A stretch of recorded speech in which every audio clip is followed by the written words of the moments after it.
byarangiye ngo hari abakinnyi benshi b'ikipe ya APR ngo bari guhamagarwa ngo babahe kontara nshyashya, ubwo ni abari gusoza ikipe ya APR yifuza kongerera ngo gusa abakinnyi ngo telefoni bazikuyeho, ibintu birakomeye. Murabizi ko yakoranye n'umupira wo mu Rwanda binyuze muri Ferwafa mu bihe byashize mu myaka yagiye itambuka. Murabizi ko muri sezo ya 2018-2019 ubwo Rayon Sport iheruka gutwara igikombe, ndi umwe mu bantu bazamenya amakuru hafi. Amakuru namenye rwose atariho ivumbi ni uko idiru ya Azamu bayifashijwemo na kampani yitwa J-Root. Ibihe byiza ndetse ndakwifuriza no kugubwa neza kuri wowe mukunzi rwose w'ibiganiro byacu, mukunzi w'akadasohoka w'amakuru tugenda tukugezaho. Ndagushimiye cyane wowe wakanze subscribe ndetse nawe utarayikanda.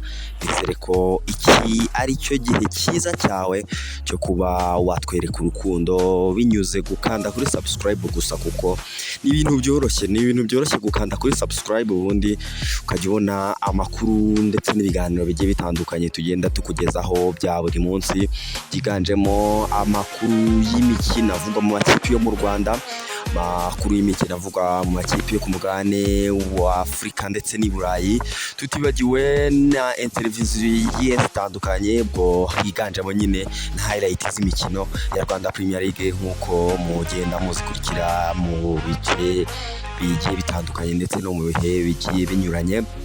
Ngiye gusuhuza, nitwa Pasi Govinda, ndaje ngo tuganire ku makuru ari kugenda avugwa muri siporo ndetse amwe ari kugenda anavugisha benshi mu bakunzi b'umupira w'amaguru hano mu Rwanda ndetse n'abandi bafite icyo bawumarira. Ubwo ni ingingo navuga zitari nyinshi ngiye kubanganiraho namwe, gusa ikintu cya mbere ni uko ngomba kukubwira ko ingingo nyamukuru itumye nza kuganira namwe muri aya masaha ari uko namenye amakuru y'uko sosiyete kampani ikomeye cyane yo mu gihugu cya Tanzania yitwa Azamu ari imwe muri sosiyete zikomeye cyane muri Afurika zerekana imikino igiye itandukanye. Murabizi ko Azamu berekana La Liga, berekana Bundesliga, berekana iyindi mikino igiye itandukanye. Nyine byumvikane ko ni sosiyete ikomeye cyane kuko banafiteho Premier League ku bantu baba baragiye nyine bagura ibijyanye n'ifatabuguzi ryabo. Iyi kampani ya Azamu murabizi ko yakoranye n'umupira wo mu Rwanda binyuze muri Ferwafa mu bihe byashize mu myaka yagiye itambuka. Murabizi ko muri sezo ya 2018-2019 ubwo Rayon Sport iheruka gutwara igikombe, bagitwariye mu karere ka Kirehe ku mukino bakinnye n'ikipe ya Kirehe ku ngoma ya Perezida Paul Muvunyi. Murabizi neza yuko Azamu ariyo yerekanaga icyo gihe shampiyona y'icyiciro cya mbere mu Rwanda.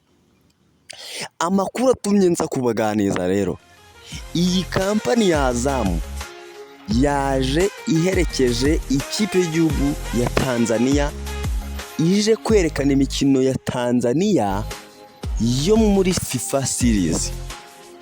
Ako kantu kabanze gasobanuke neza, bazanye n'ikipe y'igihugu ya Tanzania nk'ahari bo bazerekana imikino ya Tanzania izakina mu mikino ya FIFA series. Ako kantu nibizere ko gasobanutse neza. Mu kuzana rero n'ikipe y'igihugu ya Tanzania bazanye Obivani yabo. Habizi ko Azamu ni imwe muri kampani zikomeye cyane hano ku mugabane wa Afurika, kamera hatari, ibikoresho bimeze neza, abakozi n'uruhehemu. Amakuru naje kumenya rero nuko ikipe y'igihugu ya Tanzania nubwo ije gukina ikazana na Azamu atariyo diru iyizanye mu Rwanda yonyine, ahubwo baje no kufinaliza. Ako kantu mugasurinyeho, n'ugufinaliza diru yabo na Rwanda Premier League ndetse na Ferwafa yo kuzerekana imikino ya Rwanda Premier League sezo 2026-2027. Ubanze mukomera amashyi icyo gitekerezo cyiza. Rwanda Premier League baravuga bati Star Times werekana amashusho wenda meza ariko ibikoresho byawe ntibihari. Turajya gushaka match dusange kuri buri juru wenda turi bukore match ebyiri. Aho mwikubitiye agashyi muri iyi minsi nabwo nyuma yuko tubateyeho icyo nakwita nk'induru, mwikubisa agashyi muri kwerekana match 3 enye ariko ntibihagije, kuko turashaka ko abanyarwanda abakunzi b'umupira w'amaguru ndetse n'abandi bakunda umupira wo mu Rwanda baherereye mu bice bitandukanye batabasha kugera kuri stade babona match nyinshi zishoboka kandi ku bikoresho byiza n'amashusho asa neza. Bakavuga bati rero wowe Azamu uri tayari? Azamu uti nta bantu bari tayari nkatwe, nuko ahubwo mwebwe mutigeze mutubana serye. Rwanda Premier League na Ferwafa bakabwira Star Times bati rero wowe impamvu zawe twarazirambiwe, impamvu zo kuba hari match ukatubwira ngo ikirere ngo kimeze nabi, kuba hari match ukatubwira ngo ibikoresho ngo harengwa handi ngo byagiye, ugasanga hari uburyo tutabonye match nkuko tubishaka. Impamvu zawe zitandukanye, wanga kwerekana match rimwe na rimwe ngo hari ibyo utabonye ngo ugenewe, ukanga kwerekana match ngo abakuzi ngo ibiki n'ibiki. Ibyo ngibyo impamvu zikwiye kurangira, zikarangirana n'iyi sezo 2025-2026. Mwabantu apari y'amafaranga wenda azamiri buzane cyane ko urumva ntago yaza muco gusa, yazana inoti. Nkuko ndi gufata amakuru neza nuko ngo bari buzane hafi miliyari 3 enye. Azamu niyitaza n'amafaranga ikemera kwerekana match zo mu Rwanda, murabizi neza uburyo twagiye dukorana mu myaka igiye itandukanye. Azamu ku ishusho, ku gikoresho, ku bakozi, impaka ziracika. Njyewe nka Pasi Govinda ndibuka neza imikino ikomeye imwe n'imwe tujya tureba ariko twifashishije Azamu. Kamibutse ibya hafi, abantu twese twakurikiye imikino ya CAF Confederation Cup, ikipe ya Rayon Sport yakiniyemo na Singida, match are ndetse na match retour. Nta muntu numwe wigeze winubira amashusho avuga ko ngo adasa neza cyangwa ibindi bintu. Kareka ikindi cya kabiri kandi kinakomeye, muribuka neza ko twese i Kigali mu kwezi kwa 9 amaso yacu yarahanze APR FC ndetse n'ayandi makipe yose muri Sekafa. Hari umuntu wigeze avuga ko ishusho se hari ikintu yabuze? Hari umuntu wigeze avuga ko angere se ngo hari zitagaragara? Hari umuntu wigeze avuga ko kamera ngo umbwire kireka wenda niba ngewe hari ibyo naba naribagiwe, ariko ku ishusho rya Azamu, ku gikoresho cyabo, ku bakozi batameze nk'abaya company ntashatse kuvuga riyikorera Kacyiru, Azamu ku ishusho n'uruca abantu hano muri Afrika ndetse ubundi nge ntekereza ko hano muri Afrika company ya mbere ni Supersport, binyuze nyine muri DSTV yabo. Abanyafrika y'Epfo barakubiye rwose. Company ya kabiri ni Star Times. Buriya Star Times nuko iyo mu Rwanda ntazi uburyo ikora nyine, mbona ahubwo usanga ishusho ryabo ari ryo ribi, ariko ahandi buriya nimuzagendera mu Kigali Star Times igira ishusho ryiza, ahubwo iyo mu Rwanda niyo ntazi aho ibyo bikoresho abandi bakoresha bo mu bindi bihugu babikura yitajya kubikora. Company ya gatatu muri Afrika yitwa Azamu. Papa, shampiyona y'ikiciro cya mbere mu Rwanda umwaka utaha w'imikino irimo Azamu. Abantu amaso yacu arakira. Uti rero Azamu diru ibifashijwemo n'iki?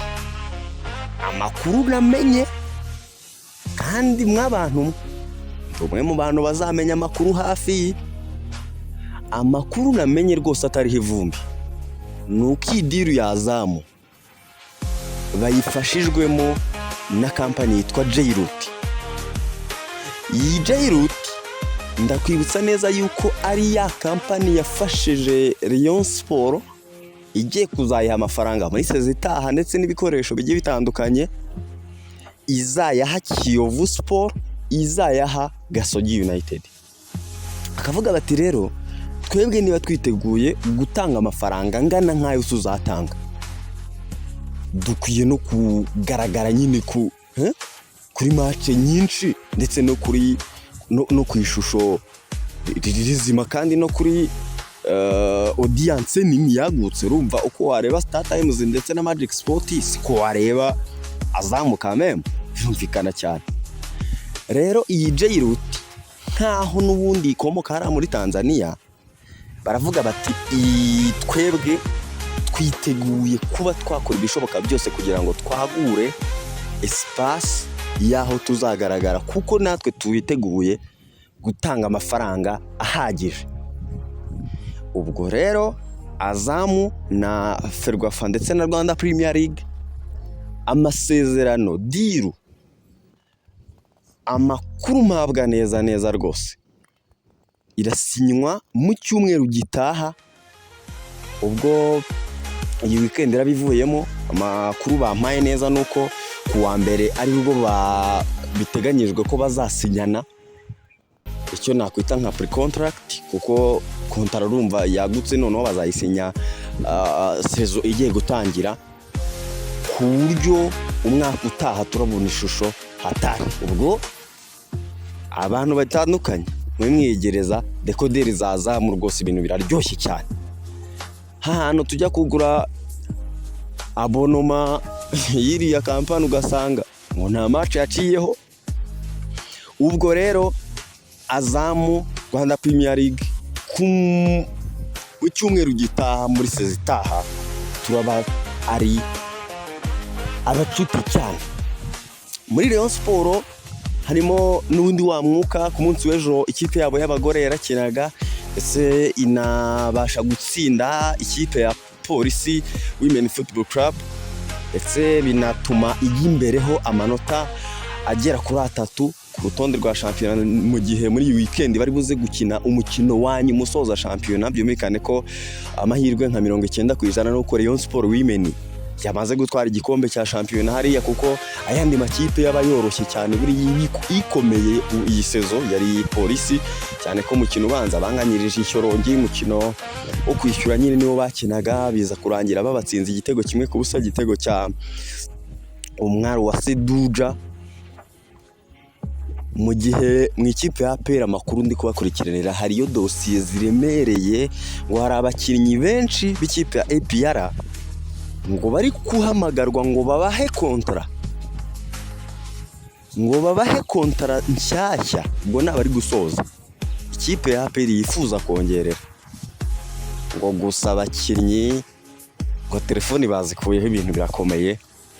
Ni dosiye nkiri gukurikirana, ndibuze kubabwira mu masaha ari imbere. Ubwo ndibuze no kuza nyine mbazaniye n'inkuru yo mu ikipe ya Rayon Sport, ubuyobozi uburyo bimeze, ndetse no kongerera amasezerano bamwe mu bakinnyi bazize Basane, Farenganye, Yusudiyanye, Richard Ndayishimiye, ndetse n'abandi barimo na ba Emery. Ubwo tutibagiye na Kwizera Olivier. Ni byinshi ndi nkomeje kugenda mbakurikiranira, ubwo na mu masaha ari imbere mu kanya gatoya. Reka mbashimire, icyo nkwibutsa no gukanda subscribe, like, share ndetse na comment, kugira ngo ibiganiro byacu nyine dukora bigende bikugeraho 5 kuri 5. Nitwa Pasi Govinda, ndagushimiye, reba ko wakanze subscribe.